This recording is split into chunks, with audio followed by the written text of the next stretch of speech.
umwami agufitiye imigambi myiza, uwo mwami akwitayeho, uwo mwami arakuzi. Imigambi yiwe iteka ryose ni myiza kuba mwizera. Humura, wicika intege, Yesu azabana nawe, azagukomeza, yiteguye kukugirira neza, adufitiye byinshi mu kiganza cye. Amen. Afitiye byinshi mu kiganza ciwe, harimo ibyiza gusa binezeza umutima, harimo ibyiza gusa binezeza umutima. Yesu we ngize ngo nguvuge, begana hera hehe cyangwa ntarangiriza he, uri buye rizima rikomeza imfuruka, uri buye rizima. Umwanya wo kuganira ku ijambo ry'Imana, twabahaye impuguro, twabahaye impanuro ya kibyeyi mu buryo bwo mu mwuka. Ndabizi ko namwe babyeyi mwabahaye impanuro mu buryo bwira amahame amwe ijambo mu mwanya mutoya, ariko iyo turibabwira nanjye ubwanjye uhagaze aha ngaha iri jambo mbaryibwira, nawe waje kubaka utarubaka iri jambo rirakwibutsa ryakubwira uburyo ugomba kwifata mu rugo, ndetse nawe wubatse ijambo rirakwibutsa, kuko iyo ryaje ntabwo rizira gusa umwe ugiye gukora ubukwe, ahubwo rituzira twese kugira ngo twisuzume tumenye uko duhagaze, ku bamaze kubaka, ku bajya kubaka, zikwereka uburyo ki ugomba gutegura urugo rwawe ndetse n'abana bacu Janvier ndetse n'Esther. Ndasoma ijambo ry'Imana riri mu Migani, ni ibice 9 umurongo waho wa mbere, haravuga ngo Bwenge yubatse inzu ye, yabaje inkingi zayo ndwi cyangwa se zirindwi. Bwenge yubatse inzu ye, yabaje inkingi zayo ndwi. Turaganira ijambo Bwenge ko yubatse inzu ye. Bwenge ntabwo yashenye inzu. Bwenge yubatse inzu ye, kandi Bwenge yabaje inkingi indwi z'iyo nzu. Ijambo tugiye ngo tuganire ni ubwenge. Ubwenge, Imana yacu iravuga ngo umunyabwenge yubatse inzu ye, kandi uwo munyabwenge yabaje inkingi zayo, abaza inkingi ndwi. Turabona muri Petero wa mbere igice cya 3 umurongo wa 7, Bibiliya tubwira ngo namwe bagabo niko mubane n'abagore banyu, mwerekane ubwenge mu byo mubagirira, kandi mububahe, kugira ngo amasengesho yanyu atagira inkomyi. Imana ishimwe cyane. Ijambo ry'Imana tubwiye ngo namwe bagabo mubane n'abagore banyu mufite ubwenge. Bivuga ngo biragoye kubana n'umugore udafite ubwenge, mugabo we. Biragoye kugendana n'umugore umunsi kundi nta bwenge ufite. Niyo mpamvu ijambo ry'Imana rivuga ngo mubane n'abagore banyu mufite iki? Mufite ubwenge ibyo mubagira. Mububahe. Kubaha umugore, kenshi na kenshi tugira ngo umugore agomba kubaha umugabo gusa, ariko Bibiliya ivuga ngo namwe bagabo mwe mububahe, kuko ari inzabya zidahwanije namwe kugira uze ukomera. Mububahe kuko ari abaraganwa namwe amasezerano ubuntu bw'Imana. mububahe. Janvier uranyumva? Mugire mutse mububahe ko ari abaradana namwe ubuntu bw'Imana kubaha umugore. Ndahera ku mugabo kuko ndumva barambwiye ko ari we wabanje kumubwira ko amukunda. Niyo mpamvu mpereye kuri uriya mugabo niwe mbanza kubwira mububahe kuko ari abaraganwa namwe ubuntu bw'Imana. Ubwenge rero Bibiliya irerekana ko umugabo agomba kugira ubwenge. Twasoma mu Migani ibice 12 umurongo wa mbere. Aha naho Bibiliya iravuga ngo umugore w'umutima wese yubaka urugo ariko umupfapfa ararusenya. Umugore w'umutima mu zindi mvugo baravuga ngo umugore w'ubwenge yubaka urugo rwe ariko umupfapfa wenyine ararwisenyera. Ese umugore w'iki w'ubwenge yubaka urugo. Imana ishimwe kuko ufite ubwenge bugiye kubaka urugo. Ndakwereka ubu bwenge ijambo ry'Imana riri gusaba ubwari. Ubwenge Imana iri gusaba ijambo ry'Imana rivuga ngo umugabo yego agomba kugira ubwenge mu byo agira umugore we, n'umugore nawe agomba kugira ubwenge ugiye kubaka urugo rwe. Ni ngombwa ko ubwenge rero tumenya ngo mbese isoko y'ubwenge ni iyi. Ubwenge iyi Imana iri kuvuga ni ubuhe? Ese ni ubwenge bw'amashuri bize? Ese ni ubuhe bwenge? Ni ubuhe bwenge bushobora kubaka inzu? Turabubona ubwo bwenge. Yobu agiye kuvuga mu bice 28 umurongo wa 28 biratubwira ngo haleluya. Reka tuhasome mu gitabo cya Yobu ibice 28 umurongo waho wa 28. Ko ndagira ngo tuhasome mwumve uko havuga. Maze ibwira umuntu iti, yabwiye umuntu nta yindi ni Imana, dore kubaha Uwiteka nibwo bwenge kandi kuva mu byaha niko kujijuka. Imana ishimwe cyane. Haleluya. Dore kubaha Uwiteka. Mwumvise ubwenge buturuka. Kubaha Uwiteka mugabo we, kubaha Uwiteka mugore we, aho niho uzavana iki? Ubwenge bugiye kubaka urugo. Igihe cyose Janvier uzitoza kubaha Uwiteka, igihe cyose uzitoza kugendera mu ijambo ry'Imana, Imana izabikurira kuri umunyabwenge. Ntibizakugora kubaka urugo rwawe igihe cyose uzaba wubaha Uwiteka.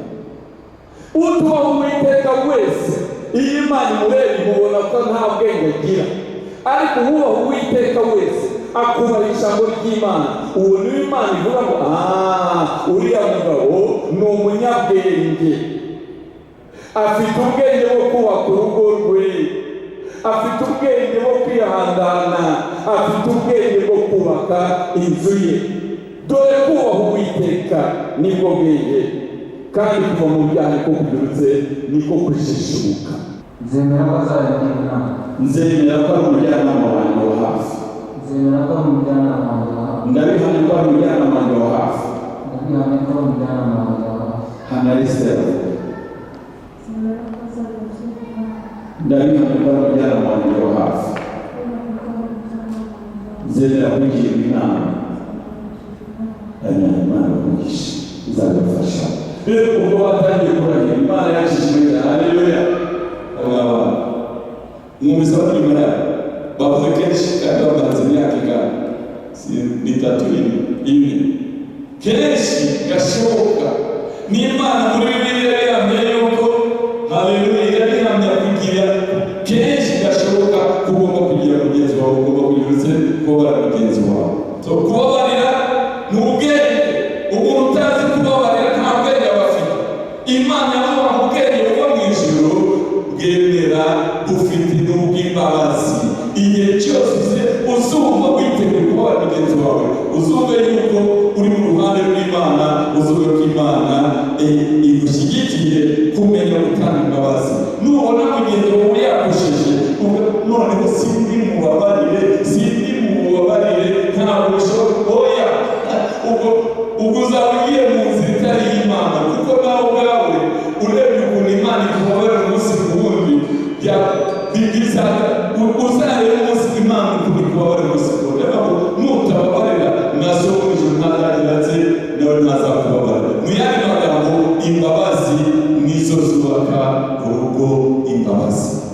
mwinshi si urukundo rwo kwishakira kwikunda oya ni urukundo ruvuye hehe ni urukundo ruvuye mu ijuru tutaryarya ubwenge rero nturyarya ukuri ku bukuri ikinyoma kikaba ikinyoma nturyarya uvugisha ukuri mu bihe byose kandi ukavuga ukuri mu rukundo ni ku ijambo ry'Imana mubwirane ukuri muri muki muri mu rukundo Imana ikibagere neza numva n'iryo jambo Mwuka Wera yaduhaye kugira ngo tubashe kuganira mutunga ubwenge bw'Imana ubwenge bw'Imana buzatuma mwubaka urugo rwanyu ibyuma bizababwira ubwo bwenge ko twabwiye wenda uyu mwanya muri gutekereza hanyuma yaha nuko mugiye kugira nuko mugiye kubana mu rugo tuzanye byinshi n'amabwiriza yo kwirinda nayo arakaze nyine kandi ni ngombwa ko twirinda koko kugira ngo tubashe kugirutse ntabwo byoroshye ni ngombwa rero ko tugirutse tubasha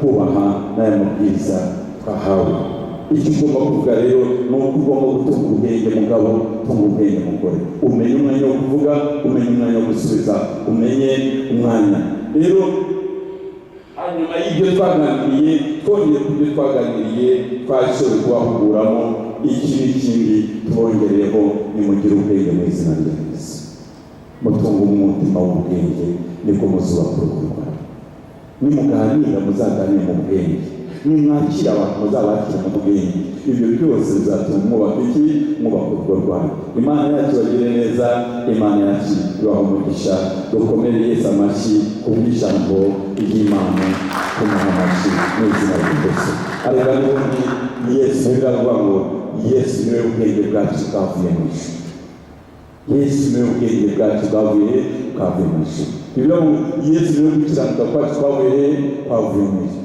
Yesu niwe kwezwa kwacu kwavuye mu ijuru Yesu niwe gukiranuka kwacu kwavuye Yesu niwe gucungurwa kwacu kwavuye mu ijuru niko Pawulo yandikiye abikorino avuga ngo Yesu niwe ubwenge bwacu nimutunge Yesu muzaba mutunze ubwenge bw'Imana Imana ibahe tugiye kumva amasezerano yanyu uyu munsi wa none hanyuma maze uyu munsi ni umunsi ariko ubundi mwarasezeranye umunsi mwavuze ngo tugiye kubana buriya mwarasezeranye uyu munsi mugiye kugirutse mugiye kubihamya mugiye guhabwa n'umugisha n'Imana amen ubundi gusezerana ni babiri mwarabivuze umunsi mwabivugaga muri mwenye uyu munsi mwagize muze niwo munsi mwasezeranye ubanza ubahe sanitayiza kugira ngo babashe gufata iriya mikoro maze bagire muhaguruke haguruka rero muhaguruke ngaho mugire imbere gatoya hagarara aho ngaho mutubwire amazina ye dore aratwikiriye bashobora kuba hari undi basa nabonye hari abo mbona basa nawe yego niwe yitwa Mukabatsinda Esther nawe nahisemo ko ngo yimufasha ibintu byose amashyi menshi ra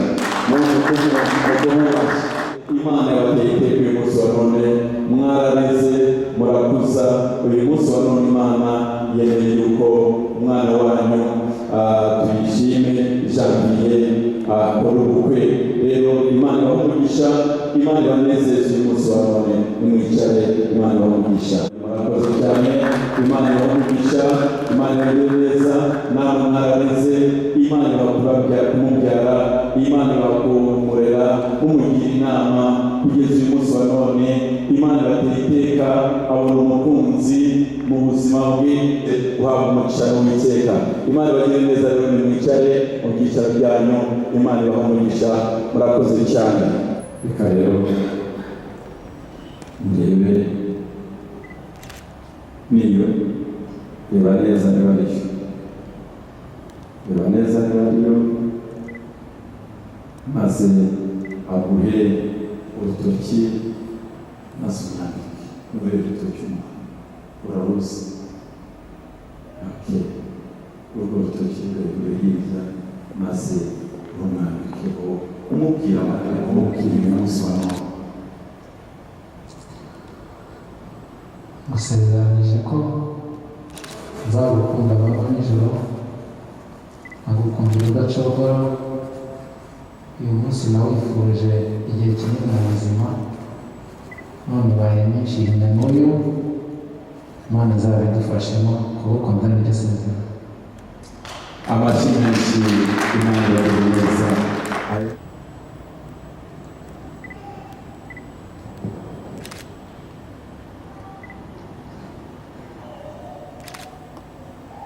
Nsimbukije ko ntazigera kwimukira, nzagukunda nk'uko ukeneye byose Imana izabigufashamo. amashyi menshi Imana yagize neza. Imana yabigisha. Reka rero baze ahangaha maze tubasabe umugisha wa kibyeyi, tugire amagambo batura azababaho kuko ni amagambo arema. Imana yaduhaye amagambo, ni amagambo yo kurema. Reka tubasengere.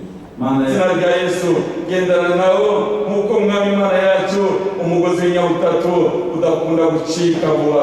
Mu izina rya Yesu Kristo, ngwino ube muri bo, babe muri wowe, nawe ube muri bo, mu burugo bumwe, maze batsinde bashobozwe nawe.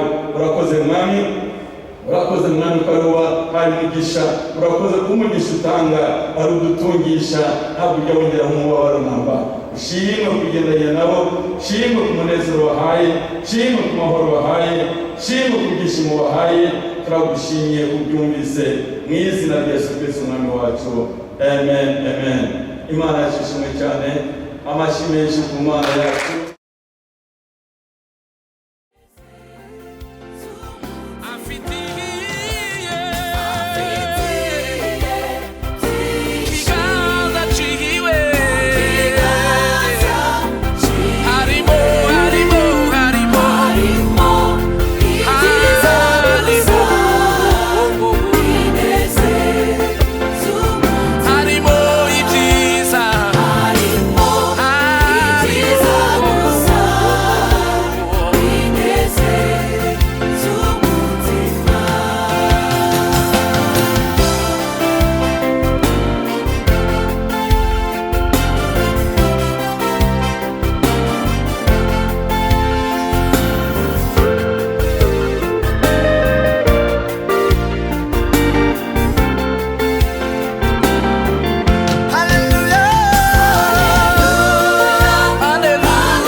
akabana n'umugore we akaramata, bombi bakaba umubiri umwe. Ni ijambo ry'Imana ribahuje, ntabwo ari pasiteri, ahubwo bahujwe n'ijambo ry'Imana, niryo ribahuje. Muryakire, mwakirire ijambo, niryo rizabagenga umunsi ku wundi. Ni ijambo ry'Imana ribahuje, ni ijambo ry'Imana rizabubakira, ni ijambo ry'Imana rizabakomeza, kuko niryo ribahuje, niryo ribakomeza, niryo bashyigikiye. Muhujwe nande? Muhujwe n'Imana. Niyo mpamvu tugiye gutangaza ngo iki Imana yateranije ntihakagire n'umwe uzagitandukanya, mu izina rya Yesu Kristo Umwami wacu, amen. Amashyi menshi ku Mana yacu.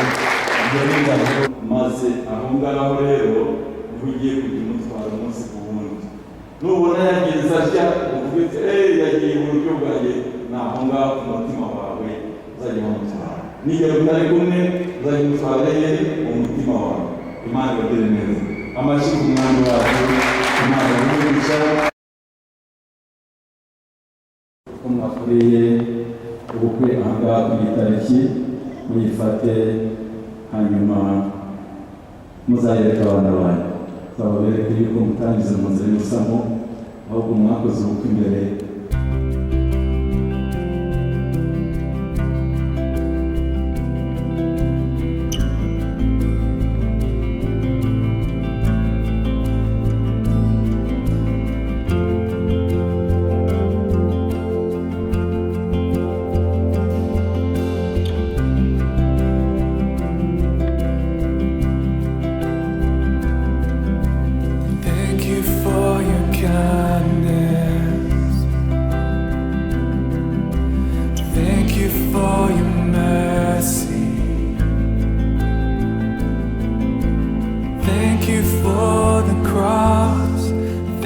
you for the price you paid.